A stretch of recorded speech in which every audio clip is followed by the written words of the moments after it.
Hi everyone! So this week we're focusing a little less on reading as we prepare to take the timed written exam at the end of next week. The idea of a written exam essay makes you feel a little nervous. Don't worry. My main focus is less on having you create perfectly formed essays under the pressure of time and much more to help teach you the skills you need so that you can succeed whenever you encounter essays on exams in the future. Because the topic of the timed essay is going to ask you to do some comparison and contrast, though, I want to use this video essay to teach you a little bit about comparison and contrast in an academic setting. When I first started teaching rhetoric several years ago, we were in a traditional physical classroom, and I do an activity. I draw a line on the board. On one end of the board, I'd write some statement like, I like dogs better than cats. And at the other end of the board, I'd write, I like cats better than dogs.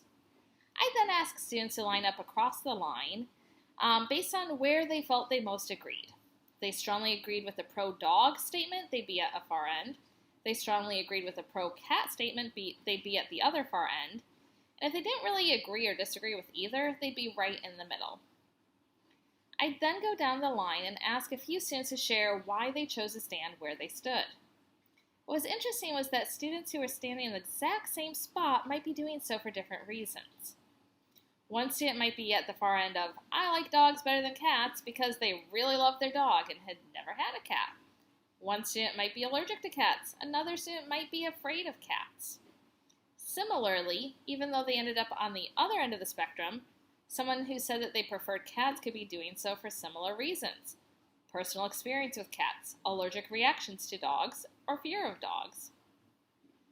As suggested reading this week, I'm sharing a link to a textbook that lays out the very basics of comparison and contrast. The textbook describes the foundations of comparison and contrast writing, of writing which talks about how two things within a group are similar, how two things within a group are different, or how two things within a group are both similar and different. In this lecture, though, I want to push a step beyond that to think about how to make sure that our comparisons and contrasts are discerning and critical. The exercise I mentioned above introduces an idea called mapping. Mapping is a mental exercise that considers how different perspectives or examples within a group relate to one another. The basic of comparison is to ask of these things, how are they similar? How are they different? How do they overlap? Mapping, though, adds a component of why are they similar, why are they different, and why do they overlap. To play out this with an example, let's pretend that we have two people, Representative A and Representative B, who support the same piece of legislation. They both make statements in support of this piece of legislation. Basic comparison and contrast writing would look at these two statements and simply point out how they're similar or different. But comparison and contrast writing aided with mapping style thinking might note that Representative A and Representative B are from different parts of the country, and that the statement highlights how the single piece of legislation can help different parts of the country in different ways. They might note that Representative A and Representative B are from different parties, but that their statement highlights that this piece of legislation shows some common ground between the moderates of each party.